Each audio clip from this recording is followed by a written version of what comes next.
Clip number 112، اس میں آپ قرآن پاک کی سورہ آل عمران کی آیت نمبر 37 سے 39 کی تلاوت، ترجمہ اور تفسیر قرآن صراط الجنان سنیں گے۔ بسم اللہ الرحمن الرحیم۔ ترجمہ: اللہ کے نام سے شروع جو نہایت مہربان رحمت والا ہے۔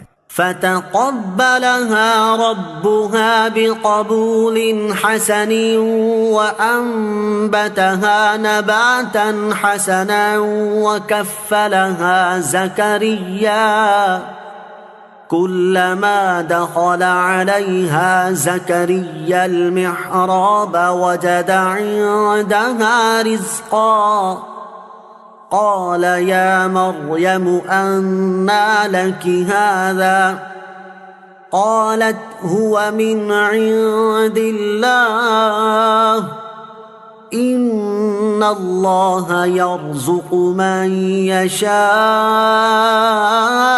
بغير حساب۔ ترجمہ: تو اس کے رب نے اسے اچھی طرح قبول کیا اور اسے خوب پروان چڑھایا اور زکریا کو اس کا نگہبان بنا دیا۔ جب کبھی زکریا اس کے پاس اس کی نماز پڑھنے کی جگہ جاتے تو اس کے پاس پھل پاتے۔ زکریا نے سوال کیا، اے مریم، یہ تمہارے پاس کہاں سے آتا ہے؟ انہوں نے جواب دیا، یہ اللہ کی طرف سے ہے، بے شک اللہ جسے چاہتا ہے بے شمار رزق عطا فرماتا ہے۔ فتقبلها ربها بقبول حسن، تو اس کے رب نے اسے اچھی طرح قبول کیا۔ اللہ تعالیٰ نے نظر میں لڑکے کی جگہ حضرت مریم رضی اللہ تعالی عنہا کو قبول فرما لیا اور انہیں احسن انداز میں پروان چڑھایا۔ حضرت مریم رضی اللہ تعالی عنہا دوسرے بچوں کی بنسبت بہت تیزی کے ساتھ بڑھتی رہیں۔ حضرت حنا رضی اللہ تعالی عنہا نے ولادت کے بعد حضرت مریم کو ایک کپڑے میں لپیٹ کر بیت المقدس کے علماء کے سامنے پیش کر دیا تاکہ وہ انہیں اپنی کفالت میں لے لیں۔ ان علماء کو بہت معزز شمار کیا جاتا تھا اور یہ علماء حضرت ہارون علیہ نبینا علیہ الصلوۃ والسلام کی اولاد میں سے تھے اور بیت المقدس کی خدمت پر مقرر تھے۔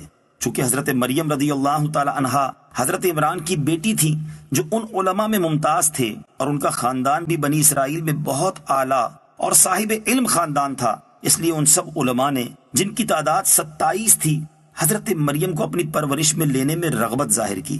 حضرت زکریا علیہ نبینا علیہ الصلوۃ والسلام نے فرمایا کہ میں ان کا سب سے زیادہ حقدار ہوں کیونکہ میرے گھر میں ان کی خالہ ہیں۔ معاملہ اس پر ختم ہوا کہ قرعہ اندازی کی جائے، چنانچہ قرعہ حضرت زکریا علیہ نبینا علیہ الصلوۃ والسلام ہی کے نام پر نکلا اور یوں حضرت مریم رضی اللہ تعالی عنہا حضرت زکریا کی کفالت میں چلی گئیں۔ وجد عندها رزقا، ان کے پاس نیا پھل پاتے۔ اللہ تعالیٰ نے حضرت مریم رضی اللہ تعالی عنہا کو بہت عظمت عطا فرمائی۔ آپ کے پاس بے موسم کے پھل آتے جو جنت سے اترتے، اور حضرت مریم رضی اللہ تعالی عنہا نے کسی عورت کا دودھ نہ پیا۔ جب حضرت زکریا علیہ نبینا علیہ الصلوۃ والسلام حضرت مریم کے پاس جاتے تو وہاں بے موسم کے پھل پاتے۔ ایک مرتبہ آپ علیہ الصلوۃ والسلام نے حضرت مریم سے سوال کیا کہ یہ پھل تمہارے پاس کہاں سے آتا ہے؟ تو حضرت مریم رضی اللہ تعالی عنہا نے بچپن کی عمر میں جواب دیا کہ یہ اللہ کی طرف سے ہے۔ حضرت مریم نے یہ کلام اس وقت کیا جب وہ پالنے یعنی جھولے میں پرورش پا رہی تھی، جیسا کہ ان کے فرزند حضرت عیسیٰ علیہ الصلوۃ والسلام نے اسی حال میں کلام فرمایا۔ حضرت زکریا علیہ الصلوۃ والسلام نے جب یہ دیکھا تو خیال فرمایا، جو پاک ذات حضرت مریم کو بے وقت بے موسم اور بغیر ظاہری سبب کے میوہ عطا فرمانے پر قادر ہے، وہ بے شک اس پر بھی قادر ہے کہ میری بانج بیوی کو نئی تندرستی دے دے اور مجھے اس بڑھاپے کی عمر میں اولاد کی امید ختم ہو جانے کے بعد فرزند عطا فرما دے۔ اس خیال سے آپ علیہ الصلوۃ والسلام نے دعا کی جس کا اگلی آیت میں بیان ہے۔ یہ واقعہ مزید تفصیل کے ساتھ سورہ مریم آیت نمبر 2 تا 15 میں مذکور ہے۔ مذکورہ بالا آیت سے اولیاء کرام رحمت اللہ تعالی علیہم کی کرامات بھی ثابت ہوتی ہیں کہ اللہ تعالیٰ ان کے ہاتھوں پر خوارق یعنی خلاف عادت چیزیں ظاہر فرماتا ہے۔ هنالك دعا زكريا ربه قال رب هب لي من لدنك ذرية طيبة إنك سميع الدعاء۔ ترجمہ: وہیں زکریا نے اپنے رب سے دعا مانگی، عرض کی، اے میرے رب مجھے اپنی بارگاہ سے پاکیزہ اولاد عطا فرما، بے شک تو ہی دعا سننے والا ہے۔ ہنالک دعا زکریا ربہ، وہیں زکریا نے اپنے رب سے دعا مانگی۔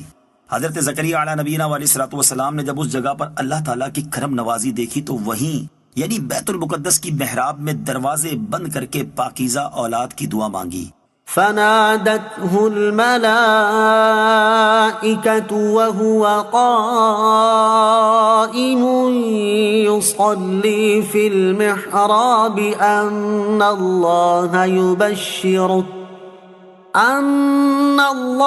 يبشرك بيحيى مصدقا بكلمة من الله وسيدا وحصورا ونبيا من الصالحين۔ ترجمہ، تو فرشتوں نے اسے پکار کر کہا جب وہ اپنی نماز کی جگہ کھڑے نماز پڑھ رہے تھے کہ بے شک اللہ آپ کو یحییٰ کی خوشخبری دیتا ہے جو اللہ کی طرف کے ایک کلمے کی تصدیق کرے گا، اور وہ سردار ہوگا اور ہمیشہ عورتوں سے بچنے والا اور صالحین میں سے ایک نبی ہوگا۔ فنادتہ الملائکہ، تو فرشتوں نے اسے پکار کر کہا۔ حضرت زکریا علیہ نبینا علیہ الصلوۃ والسلام بڑے عالم تھے، بارگاہ الہی میں قربانیاں آپ علیہ الصلوۃ والسلام ہی پیش کیا کرتے تھے، اور مسجد شریف میں آپ علیہ الصلوۃ والسلام کی اجازت کے بغیر کوئی داخل نہیں ہو سکتا تھا۔ جس وقت محراب میں آپ نماز میں مشغول تھے اور باہر آدمی داخلے کی اجازت کا انتظار کر رہے تھے، دروازہ بند تھا، اچانک آپ علیہ الصلوۃ والسلام نے ایک سفید پوش جوان کو دیکھا۔ وہ حضرت جبریل علیہ الصلوۃ والسلام تھے۔ انہوں نے آپ علیہ الصلوۃ والسلام کو فرزند کی بشارت دی جو ان اللہ یبشرک میں بیان کیا گیا۔